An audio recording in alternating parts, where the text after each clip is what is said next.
India के सबसे safe, सबसे सुरक्षित कहे जाने वाले पुणे प्रॉपर्टी मार्केट आज सेफ नहीं दिख रहा है। दरअसल पुणे प्रॉपर्टी मार्केट में आज वो सारी विसंगतियां दिखने लगी हैं जो कभी हाई इन्वेस्टर एक्टिविटी वाले मार्केट्स जैसे कि दिल्ली एनसीआर में दिखती थी। आईटी सेक्टर के स्लोडाउन और जॉब लॉस ने पुणे की प्रॉपर्टी मार्केट की चमक कर दी है फीकी।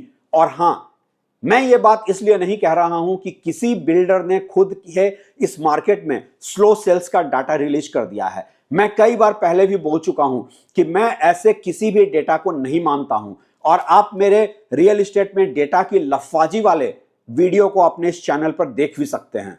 पुणे में अगर ट्रांजैक्शंस वैल्यू को देखें तो ये ईयर ऑन ईयर बढ़ रहा है। मतलब कि कुल कितना पैसा इन्वेस्ट हो रहा है पुणे प्रॉपर्टी मार्केट में, उसमें बढ़ोतरी हुई है। और यही इस मार्केट की सबसे बड़ी कमजोर कड़ी भी है। हाई एंड लग्जरी प्रॉपर्टी के सेल्स के भरोसे ये आंकड़े अट्रैक्टिव दिखते हैं। ऐसा लगता है कि यहां के प्रॉपर्टी मार्केट में ज्यादा से ज्यादा पैसा इन्वेस्ट हो रहा है, लेकिन 1200 स्क्वायर फीट से कम साइज की प्रॉपर्टी और 1 करोड़ की वैल्यू तक की प्रॉपर्टी का सप्लाई लगातार गिरा है और एंड यूजर मार्केट में उससे ज्यादा की डिमांड है ही नहीं।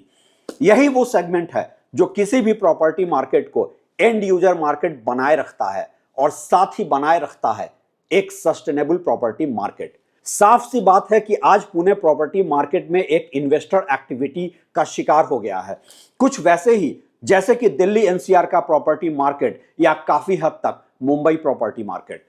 आज पुणे मार्केट में कुछ लोकेशंस के सेकेंडरी मार्केट में तो एक टाइम करेक्शन भी साफ तौर पर देखा जा सकता है। ईस्ट पुणे, जहां का प्रॉपर्टी मार्केट आईटी ड्रिवन रहा है, वहां जो प्रॉपर्टी 1 करोड़ 30 लाख रुपए में 2021 में मिल रही थी, आज भी वो लगभग उसी प्राइस पॉइंट पर मिल रही है रीसेल मार्केट में, कोई 1 करोड़ 40 लाख में। यहां यह बताना बेहद जरूरी है कि पुणे प्रॉपर्टी मार्केट में माइग्रेंट वर्कफोर्स सबसे बड़ा प्रॉपर्टी खरीदार रहा है और ट्रैक टू रियलिटी रिसर्च के अनुसार 44% प्रॉपर्टी बायर्स बाहर से आए हुए प्रोफेशनल्स हैं, जिसमें आईटी प्रोफेशनल्स प्रमुख हैं। लोकल डिमांड यहां सिर्फ 28% है। 18% लोग पुणे में रिटायर्ड लाइफ के लिए प्रॉपर्टी खरीदते रहे हैं और 10% वो लोग अभी तक खरीद रहे हैं जो विशुद्ध रूप से इन्वेस्टर हैं। लेकिन अचानक से आज ये इन्वेस्टर्स ही मेजर डिमांड ड्राइवर बनते जा रहे हैं इस शहर की प्रॉपर्टी मार्केट के। दो बातें जो पुणे के प्रॉपर्टी मार्केट के लिए शुरू से ही पॉजिटिव रही हैं, वो ये कि यहां का प्रॉपर्टी पड़ोस के मुंबई के मुकाबले सस्ती है और यहां रेंटल रिटर्न ठीक ठाक है।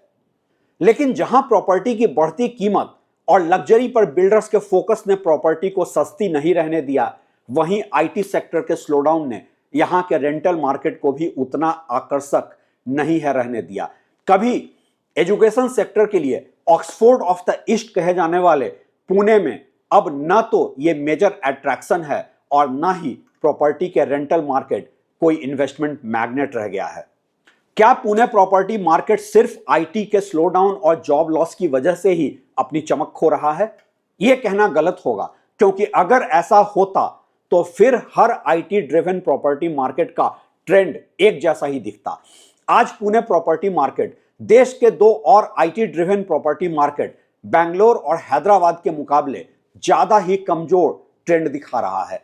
हाउसिंग.com और इंडियन स्कूल ऑफ बिजनेस के एक रिसेंट रिपोर्ट के अनुसार इंडिया के टॉप टियर मार्केट में पुणे अकेला शहर है जहां की प्रॉपर्टी की कीमत घटी है।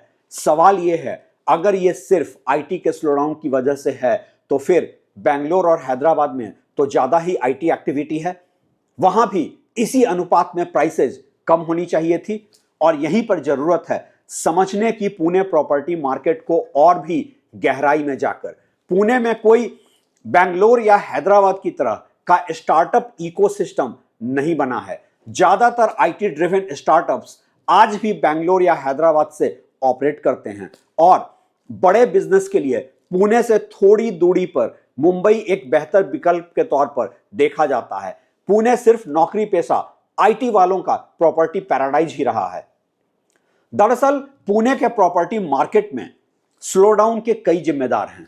एक ब्रॉडर मैक्रो इकोनॉमिक इंपैक्ट, जहां की एक तरफ नए जॉब्स क्रिएट नहीं हो रहे हैं तो दूसरी तरफ सैलरी ग्रोथ भी नहीं हो रही है।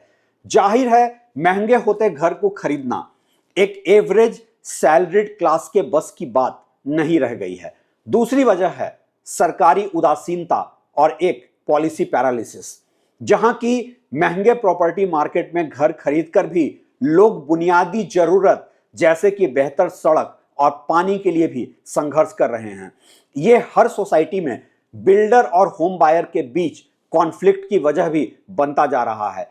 आज पुणे में एनवायरमेंटल क्लियरेंस भी एक क्रिटिकल पॉइंट है, जिसकी वजह से कई प्रोजेक्ट पूरे नहीं हो पा रहे हैं और घर खरीदार फंसे पड़े हैं। ये सब फैक्टर मिलकर पुणे प्रॉपर्टी मार्केट से आम लोगों का विश्वास खत्म कर रहे हैं। और तीसरी और शायद सबसे बड़ी वजह तो खुद हैं बिल्डर्स ही, जो मार्केट के डिमांड और सप्लाई की ग्राउंड रियलिटी से पूरी तरह से कटे दिख रहे हैं। आप high and luxury property launch करके इन्वेस्टर का पैसा तो पार्क करने लगे हैं, लेकिन इस प्रोसेस में यह प्रॉपर्टी मार्केट आम घर खरीदारों की पहुंच से बाहर हो गया है और इन्वेस्टर्स का किसी भी शहर में एक तो पैसा पार्क करने का लिमिट होता है, तो वहीं उनके पास स्पेकुलेटिव इन्वेस्टमेंट के लिए दूसरे शहर का बेहतर विकल्प भी है। आखिर पुणे में ऐसा कोई अट्रैक्शन है ही नहीं जिसके लिए यहां पैसा पार्क किया जाए। जो शहर अपने एजुकेशन और आईटी हब के लिए जाना जाता है, जहां की 44% प्रॉपर्टी खरीदने वाले बाहर से आए हुए प्रोफेशनल्स हैं, वहां डेवलपर्स बड़े साइज के अपार्टमेंट्स ऑफर कर रहे हैं। क्यों नहीं कोई मुंबई की तरह स्टूडियो अपार्टमेंट करता है लॉन्च पुणे में? वजह है बिल्डर्स का बढ़ता लालच। यहां पे कभी पुणे को बेंगलोर और हैदराबाद के ही साथ देश के 3 सबसे अच्छे प्रॉपर्टी मार्केट के तौर पर भी जाना जाता था, खासकर कंज्यूमर सेटिस्फैक्शन इंडेक्स के लिए।